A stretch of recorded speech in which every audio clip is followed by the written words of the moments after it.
اهلا الخوت الخواتات، لاباس؟ كيف دايرين؟ هانيين. نتمنى يلقاكم هاد لا فيديو في اتم الصحه والعافيه يا رب. الخوت الخواتات، اليوم جيت بهاد لا فيديو خصيصا للشعب المغربي. نتمنى منكم البارطاج في جميع الصفحات المغربيه، باش يوصل صوتنا، لان الخوت كاينه هناك يعني مؤامرات ضد المملكه المغربيه، اللي في الحقيقة هاد الذباب الإلكتروني الجزائري ما بغاوش يحشموا، واللي ما عرفناش شنو باغيين. وهادشي اللي كنقولها الخوت بالدليل والبرهان. انا غادي نحط لكم الدليل دابا تسمعوه من عند واحد الاخ سوري. في البادئ الامر غنحط شهادة واحد الاخ فلسطيني اللي كيعاود لنا كيفاش كدار المؤامرات في لي باج وفي الواتساب بيناتهم، وكيفاش كيخطوا، كيفاش كيدخلوا، كيفاش كيديروا لي كومونتير باش يدخلوا الشك في الشعب المغربي بان راه بصح ما عندنا تاريخ، ما عندنا حتى شي حاجه. في الوقت الخوت اللي خصنا من خلال هاد الفيديوهات توعاو وما تتبعوش داكشي اللي كيتقال، لانهم كذوب في كذوب في كذوب، لان هاد الجزائر ما بغاوش يحبسوا. باغيين يشكونا في الهويه ديالنا، باغيين يشكونا في المملكه، باغيين يشكونا في التاريخ ديالنا، في التراث ديالنا. وهذا الشيء غادي تسمعوه بودنيكم، لاننا منين سمعتو زعما شي حاجه اللي اش غادي نقول لكم، الله ياخذ فيهم شي حق. ما قال عليهم الحسن الثاني جيران سوء، حتى كانوا الخوت جيران سوء بما تحمله الكلمة من معنى. وهذا الفيديو بغيت يسمعوه ديك الجزائريات والجزائريين اللي كيدخلوا عندنا للكومونتير ويقولوا لنا كديروا الفتنة، يدخلوا ويشوفوا الاتباع ديالهم واحفاد فرنسا شنو كيديروا ضد المملكة المغربية. غنخليكم الخوت مع شهادة الاخ السوري وغير عفوا الفلسطيني، ومن بعد كاينه شهاده اخرى ديال واحد الاخ سوري حتى هو، وغادي تسمعوا بودنيكم. خليكم مع هذا الفيديو. بخصوص الذباب الإلكتروني، عندي كم هائل من الوثائق، كوني شخص عندي 10 سنين وتجاربي مع الذباب الإلكتروني الجزائري. خطط اليومية اللي بنشروها على صفحاتهم أنا موجود معها، كل الخطط اللي بيعملوها، وحاب أقرأ عليكم بس خطط من الأشياء اللي بيعملوها حتى يعرف الشخص المغربي إنه المملكة المغربية بتتعرض لكم هائل من التشويه. أولا، إنشاء مجموعة ماسنجر للتواصل لأن هذه المجموعة قد تخترق. ثانيا، كل عضو يقوم بإنشاء صفحة خاصة على الفيسبوك وجميع الأعضاء تتابعه، هكذا تكبر الصفحات في وقت قصير. ثالثا، البحث في جميع المصادر عن وثائق أو تصاريح أو خرائط موثقة تفيد نضالنا سواء لتاريخنا أو لتاريخهم، ووضعه هنا في هذه المجموعة لكي تكون متاحة للجميع. رابعا، إبداء ثقافتنا وتراثنا في جميع صفحات الدول العربية والإسلامية. خامسا، نوحد الخطوات من خلال مجموعة الماسنجر، نتفق على ماذا سنفعل ومتى نغزو صفحاتهم بالتعليق التي تشككهم في تاريخهم وهويتهم وسيادتهم، وخاصة موقعي أصوات مغاربية وهيسبريس. سابعا، دائما الهجوم ما يكون في توقيت موحد في كل صفحة من صفحاتهم على كل على حدة. ثامنا، التركيز على أنهم لا زالوا مستعمرين وتشكيكهم في سيادتهم على أرضهم. تاسعا، يجب على جميع الأعضاء الاطلاع على معاهدة إكس ليبان لأنها تمثل عارهم وبها نستطيع ضرب صميم حماسهم. عاشرا، لا ندع لهم مجال للرد أبدا. نقطة 11، التركيز على معيشتهم الاجتماعية من فقر وحرمان وجوعهم عبر الفيديوهات المتوفرة على اليوتيوب. 12، التركيز على السياحة الجنسية وبناتهم اللواتي في الخليج وكذا تجارة المخدرات، فهذه الأشياء تشككهم في مجتمعهم. 13، التشكيك في جيناتهم وإبراز أنهم جزء منهم موريتاني والباقي من إسبان وفرنسيس. 14، وهذه نقطة مهمة، هو افتخارنا بأمتنا وبلادنا وتاريخنا وقصف كل من يقول كلمة واحدة عنها. 15، إنشاء صفحات يوتيوب ونقوم بنفس عملية صفحات الفيسبوك من متابعة وإلى آخره. 16، التواصل مع وزارة الثقافة ونضغط شديد عليها لكي تسجل تراثنا المادي والمعنوي مهما كان بسيطا على لوائح المنظمات العالمية المختصة وخاصة منظمة اليونسكو. 17، توعية شعبنا بكل السبل سواء على مواقع التواصل أو في المواقع أو في الواقع، وتعريفه بتاريخ أمته وزرع روح الفجر بها والانتماء لها. 18. التشكيك في خطواتهم في قضية الصحراء الغربية والتقليل منها وإظهار فشلها. 19. الطعن في رموز مملكتهم من النشيد إلى التأسيس إلى العلم. 19. إبراز أنهم أمة خاضعة لم تجاهد في حياتها، وأنها أمضت حياتها من حماية إلى حماية أخرى. 20. نشر فضائح مسؤوليهم وخاصة العائلة الحاكمة. وهون في نقطة أخ ياسر بحب جميع المغاربة يركزوا عليها، هي كلمة الريف. كلمة الريف في اللايفات إذا بتلاحظوا يا الإخوان أصبحت كلمة الريف بدرجوها حتى يصير يعني نزاع داخلي داخل المغرب، والريفي هو المغرب، وكلهم تابعين للمملكة المغربية ومن قلب فلسطين، وبالتحديد من مدينة القدس. عاش المغرب ولا عاش من خانه، وبنقدم اعتذارنا لكل الإخوة المغاربة بالنسبة للأصوات الفلسطينية اللي بتطلع بتسيء للمملكة المغربية، وعلى راسنا.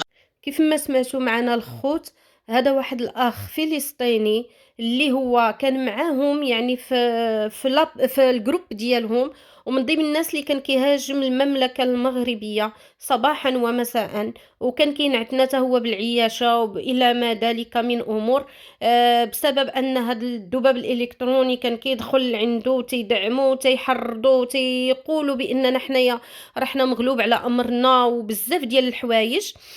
من بعد ما عرف الحقيقة، يعني انسحب هذا السيد من عندهم، وطلع بدا كيفضح فيهم. كيف ما سمعتوا معنا شيء خطير خطير خطير جدا. بغيناكم الخوت المغاربة تبقاو متحدين مع بعضياتكم، لان هذا الشيء اللي كيتحاك علينا في المواقع يعني التواصل راه بزاف وخطير جدا. ما بغيناكمش تنساقوا مع هذا الشيء هذا، مع هذه الموجة هذه اللي كاينه. حاجة وحدة حنا بغينا الله عز وجل ينتقم منهم شر انتقام، ويجعل يعني كيدهم في نحورهم. اللهم اجعل كيدهم في نحورهم يا رب. الخوت الخواتات، كاين واحد لي باج في صفحات الفيسبوك، محلولين يعني بأسماء مغربية، فيهم صور الملك ديالنا. فيما كان شي مقطع يعني فيه شي مرا كتسب ولا يعني كتعاني ولا كتبكي جراء الغلاء، ولا كيحطوها وتيديروا واحد اللافتة فيها يسقط النظام الملكي. الخوت ما تنساقوش يعني ما تنساقوش مع هاد لي باج هذا. حنا بلادنا فيها الامن فيها الامان، من حقكم يعني تحتجوا على الغلاء، من حقكم تهضروا على راسكم، من حقكم تعبروا على الغضب ديالكم، ولكن بطريقه حضاريه. ما بغيناش يعني هاد الناس هادو ينالوا ديكشي اللي باغيينو، باغيين يخلقوا لنا الفتنه في البلاد، باغيين ينوضوا لنا الروينه في البلاد. الخوت الخواتات، انا كنقول لكم لي باج اللي كاينين اللي كيحرضوا ضد المملكه المغربيه هما باجات جزائريه. وكيف ما كسمعتوا معنا وكيف ما مازال غتسمعوا معايا دابا الخوت، واحد الاخ سوري كذلك كان معاهم، وغادي تسمعوا بودنيكم لان غندير فقط واحد المقطع قصير باش من كيف ما كتعرفوا حقوق النشر.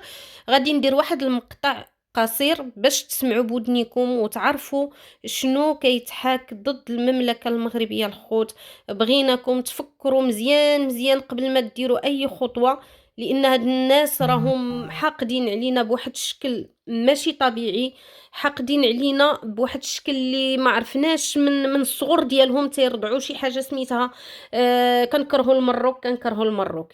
الهدف ديالهم حنا عارفينه دابا، نديرو يد في يد ونحاربوا هاد الميكروبات هادو. والخوت الخواتات فقط بارطاجيو باش نفضحوا هاد النظام العسكري، هاد النظام اللي يعني زرع في الشعب ديالو الكره، وزرع في الشعب ديالو فقط يعني الفتنة. الله يفتنهم بيناتهم، ونطلبوا الله تعالى كيف ما قلنا يجعل كيدهم في نحورهم يا ربي. الخوت خليكم مع هذا المقطع وغنرجعوا مرة أخرى. أنا لما كنت أحكي كلام جيد عن القضية الصحراء المغربية وأسميها غربية في ذلك الوقت، كان عندي دعم من الجزائريين. كان يوميا أنا دعمي من الجزائريين حوالي $100، يعني الدعم المادي اللي بيجيني من الهدايا مثلا. يعني هذول أنت بتحسبهم بشهر ممكن تحسبهم $3000 لو أنا مثلا أخذ منهم دعم يومي. هذا عدا عن أنه كان عندي مشتركين، يعني كان في شيء اسمه اشتراك أنا مفعله فوق عندي مشتركين يمكن شي 30 مشترك، وكان عم يزيد المشتركين. فأنا لو أنا أبحث عن الدعم المادي كنت بقيت على الجزائريين، وبقيت على يعني الكلام الجيد عن الصحراء المغربية وأسميها غربية. ولكن أنا اليوم عم بحكي وأنا ما بيجيني دعم ولا أطلب دعم من أحد، وأنا أطلب من الناس أصلا أنها لا تدعمني حتى ما يشكك فيني ويقولوا هذا عم يطلب دعم وعم يشحب من المغاربة ولا من غير المغاربة. أنا غيرت رأيي لأسباب. أول سبب أني أنا من البداية لم أكن مؤمنا بهذه القضية، حتى أكون واضح وصريح. يعني أنا ضد التوسع الإيراني في المنطقة، والتوسع الإيراني يدعم البوليساريو. التوسع الإيراني يبني علاقات طيبة وجيدة مع النظام الجزائري. فأنا لست مع القضية من البداية، وأنا أصلا كل الموضوع كان مسرحية على الجزائريين والصحراويين، حتى وهن خسارة أصلا يكونوا موجودين في الجزائر. يعني هذول لازم يرجعوا على بلدهم المغرب، ولازم يبنوا علاقات جيدة مع بلدهم ويقدروا يرجعوا على بلدهم وياخذوا جنسية بلدهم، لأنهم خسارة يظلوا في بلد. يعني شفته قبل شوي عمره 80 سنة طالع يسب أمي وأختي، هذا الختيار العجوز اللي طلع يسب. الشيء الثالث، لما صار في قذف شديد بالنساء، أنا ما بحب القذف في النساء يا أخي. طبيعتي ما بتسمح لي أني أنا أستوعب أنه حدا عم يقذف مرأة، أو حتى قيمك عن مرأة حتى ما ينقال عني أني أغازل مشاعر النساء بكلامي. يعني أي إنسان ضعيف يتعرض لهجوم، طبيعتي أو طبيعة كل البشر إنها بتوقف مع الطرف الأضعف. أصلا هي الدراما، هي الحبكة الدرامية، إنه يكون في مظلوم وظالم حتى الجزائريين يتقبلوا موقفي. أنا غيرت موقفي، وأظن أني غيرته نحو الأفضل. فأرجو منكم أنكم تتقبلوا هذا الشيء بكل رحابة صدر. يعني أنا ما أنتم مو مستأجريني، وأنا تركتكم وتركت كل شيء يعني منكم وخلص بكفي. يعني لا أنتم مثلا حسسيني إني أنا رونالدو، وأنتم مشتريني مثلا 200 ريال ب 200 درهم، 200 دينار جزائري عملتهم الدينار، وإنه أنا موقع معكم عقد 2 سنين، لازم 2 سنين أظل أنا أدافع عن الجزائر وأهاجم الآخرين من شان الجزائر. والله ما أنا حر يا أخي، أنا حر بكل أنا عملته. يعني خليتهم يضربوا بعض، يسبوا بعض، خلقت جو من النزاع بين جبهة البوليساريو الإرهابية وداعميها. والنهاية رأيي سياسي أنا، يعني لا تلومني على رأيي.